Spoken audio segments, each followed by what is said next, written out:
গল্প ভেলায় আমার সকল শ্রোতা বন্ধুদের স্বাগত জানিয়ে শুরু করছি আজকের গল্প টোপ। লেখক বলাইচাঁদ মুখোপাধ্যায়। মাছ ধরা সম্বন্ধে গল্প হচ্ছিল।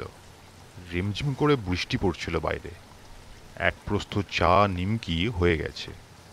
প্রবীণ মৎস্য শিকারী বিপিন বোস তার প্রাত্যহিক হুইস্কি সোডাটি ধীরে ধীরে সিপ করছেন।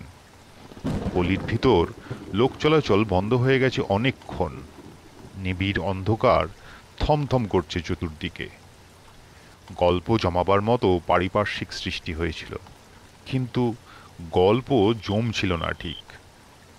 সান্ধ্য বৈঠকটি বসেছিল কানুবাবুকে কেন্দ্র করে। কানুবাবু গয়া নিবাসী এবং ও অঞ্চলের একজন নামজাদা মৎস্য শিকারী। তিনি এসেছিলেন তার ভগ্নিপতি অতুলের কাছে। অতুল বিপিন বোসের সাকরেত।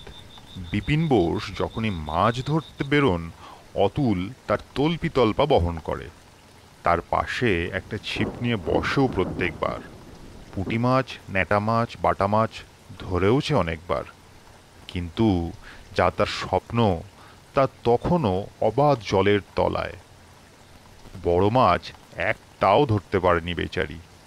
এক্ষেত্রে যা চিরকাল হয় তাই হচ্ছিল। অতুলচন্দ্র তার নামজাদা ভগ্নিপতি কানুবাবুর কাছে সালঙ্কারে বর্ণনা করছিল কিভাবে একবার একটা 10 সেরি রুই একটুর জন্য ফসকে গিয়েছিল তার ছিপ থেকে। মাইরি বলছি, প্রায় টেনে তুলেছিলাম, পট করে সুতোটা গেল ছিঁড়ে। বিপিনদাকে জিজ্ঞেস করুন। বিপিন বোস স্মিত মুখে মাথা নাড়লেন। বাইরের লোকের কাছে নিজের শিষ্যকে খেলো করবার লোক তিনি নন। প্রায় 10 হবে মাছটা, নয় বিপিনদা? বেশি।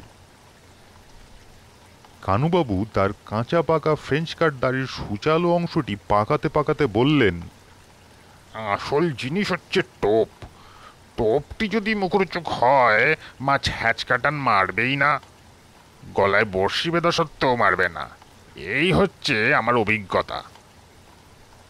বিপিন বোস খানিকক্ষণ চেয়ে রইলেন কানুবাবুর মুখের দিকে। তারপর একমুখ হেসে সমর্থন করলেন কথাটা। তাতে আর সন্দেহ আছে? আমারও অভিজ্ঞতা তাই। কি ধরনের টোপ আপনি ব্যবহার করেন? আমি নানা রকম টোপ ব্যবহার করি, কেঁচো, গুগলি, ছোট ক্যাকড়া, বোলতার চাক। কিন্তু আমি আর একটা জিনিস করি। খুব রহস্যময়ভাবে দাড়ির ডগাটি পাকাতে লাগলেন কানুবাবু। আর কি করেন? আমি বেশ করে আচার মাখিয়ে নি তাতে। আচার? আগে হ্যাঁ, পুরনো আমের আচার। ব্যবহার করে দেখবেন, খুব ভালো ফল হয়। বিপিন বোস গম্ভীর হয়ে গেলেন ক্ষণকালের জন্য। অতুল চকিতে একবার চেয়ে দেখলে তার মুখের দিকে। মাছ ধরা সম্বন্ধে বিপিন বোসকে নতুন কথা শেখাবে এমন লোক জন্মায়নি অতুলের এই ধারণা। কানুবাবুর আচারের কথা শুনে বেচারা একটু অপ্রতিভ হয়ে পড়ল মনে মনে। বিপিন বোস কিন্তু সামলে নিলেন। বললেন, খোট্টার দেশের মাছেরা আচার দেখে ভুলে যেতে পারে, এ দেশের মাছেরা ভুলবে না। আমার একটা কি ধারণা হয়েছে জানেন? পারিপার্শ্বিক আবহাওয়া অনুসারে মাছেদেরও স্বভাব বদলায়, রুচি বদলায়। আমার জীবনে একবার নয়, দুবার প্রমাণ পেয়েছি এর। কি রকম? আমি তখন ইনকাম ট্যাক্স অফিসার। বরাবরই তো মাছ ধরার বাতিক। যেখানে যখন গেছি খবর নিয়েছি কোন পুকুরে মাছ আছে। একবার খবর পেলাম শ্রীকৃষ্ণপুরের জমিদার গোসাইজির পুকুরে মাছ আছে অনেক, কিন্তু কাউকে তিনি পুকুরে ছিপ ফেলতে দেন না। কিন্তু আমি ইনকাম ট্যাক্স অফিসার, আমাকে না বলা শক্ত। খবর পাঠাতেই সাদরে আহ্বান করলেন। গেলাম এক রবিবার। গিয়ে দেখি বিরাট পুকুর।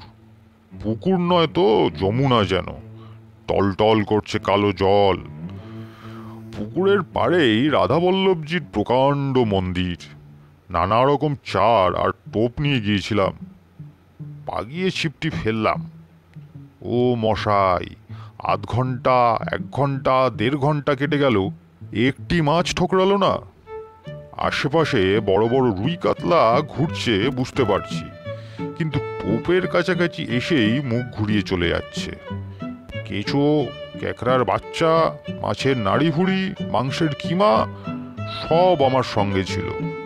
একের পর এক টোপ বদলাতে লাগলাম, কিন্তু কাকস্য পরিবেদ না। একটি মাছ ঠোকরালো না। সমস্ত দুপুর রোদে ঠায় বসে রইলাম, কিছু হলো না। অথচ মাছ প্রচুর। ঠিক করলাম আর একদিন আসব। মন্দিরের একটা রোগা গোছের চাকর ছিল, তাকে কিছু বকশিস দিলাম আর বললাম, আসছে রবিবারে সকাল থেকেই চার ফেলে রাখিস, আমি দুপুরের দিকে আসব। চাকরটা এদিক ওদিক চেয়ে চুপি চুপি আমাকে বললে, হুজুর, এবার কিছু মালপোর সঙ্গে করে আনবেন। এ পুকুরের মাছ কেঁচো টেসো খায় না, কোনো রকম আমিষ খায় না। রাধা বল্লভজির পুকুরের মাছ কিনা।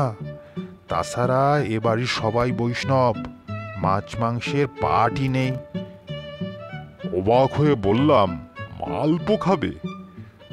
তুই জানলি কি করে? মুচকি হেসে সে বললে, আমি মাঝে মাঝে রাত্রে লুকিয়ে ধরি যে। কাউকে বলবেন না যেন হুজুর। আসছে রবিবার মালপো নিয়ে আসবেন, গপ গপ করে খাবে, দেখবেন। তাই হলো। পরের রবিবার মালপো টোপ ফেলে চারটি বড় বড় বৈষ্ণব রুই কাতলা গেথে নিয়ে এলাম।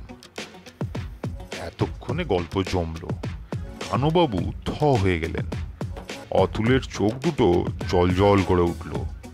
বিপিন বোস হুইস্কি সোডায় আরেকটি সিপ দিলেন। কয়েক সেকেন্ড চুপ করে থেকে দ্বিতীয় গল্পটি বললেন তিনি। দ্বিতীয় ঘটনাটি ঘটে লখনৌয়ে।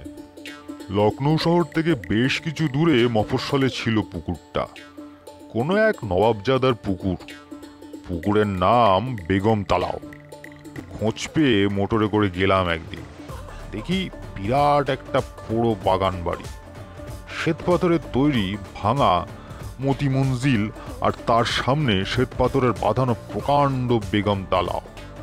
দেখলাম পুকুরের মাঝখান পর্যন্ত শ্বেতপাথরের বাঁধানো চমৎকার একটা প্ল্যাটফর্মের মতো রয়েছে। তার উপর রয়েছে শ্বেতপাথরেরই ছত্র একটি, রোদ লাগবে না। জলের রঙও অদ্ভুত, ঠিক ব্র্যান্ডির রঙের মতো।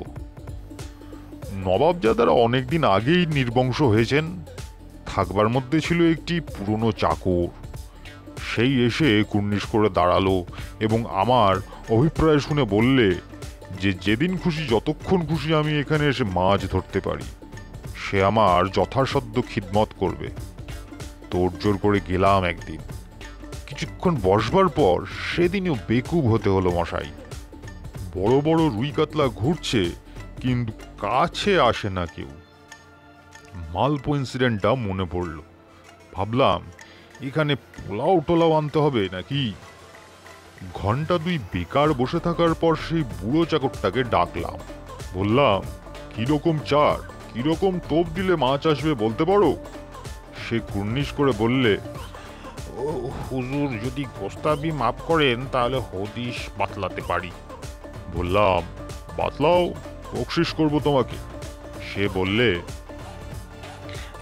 হুজুর, এই বেগম তালায়ের মাছ এমনিতে ধরা দেবে না, দুটি খুবসুরত বাইজি আনতে হবে।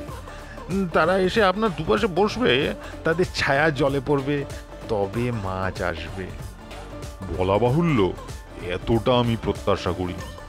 অবাক হয়ে চেয়ে রইলাম তার দিকে। সে আর একবার সেলাম করে বললে, গরিব পারবার, যা বলছি তা করে দেখুন, আমি আপনার সঙ্গে কি দিল্লাগি করতে পারি।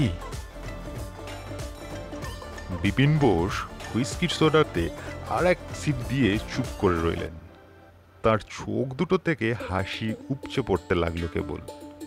তারপর পরের রবিবার দুটো বাইজি নিয়েই গেলাম মশাই। বললে বিশ্বাস করবেন না, ঝাঁকে ঝাঁকে মাছ আসতে লাগলো। ময়দার টোপ দিয়েই ধরে ফেললাম গোটা আসতে কেঁদো কেঁদো মাছ। আমার বুইক গাড়ির ক্যারিয়ারটা ভরে গেল। বিপিন বোস চুপ করতেই কানুবাবু ভক্তি ভরে তার পায়ের ধুলো নিয়ে বললেন, রাত অনেক হলো, এবার উঠি। অতুলের মুখের ভাব যা হলো তা অবর্ণনীয়। আমাদের পাঠ করা গল্প যদি আপনাদের ভালো লাগে তাহলে লাইক ও শেয়ার করবেন, সাবস্ক্রাইব করে সঙ্গে থাকবেন। ধন্যবাদ।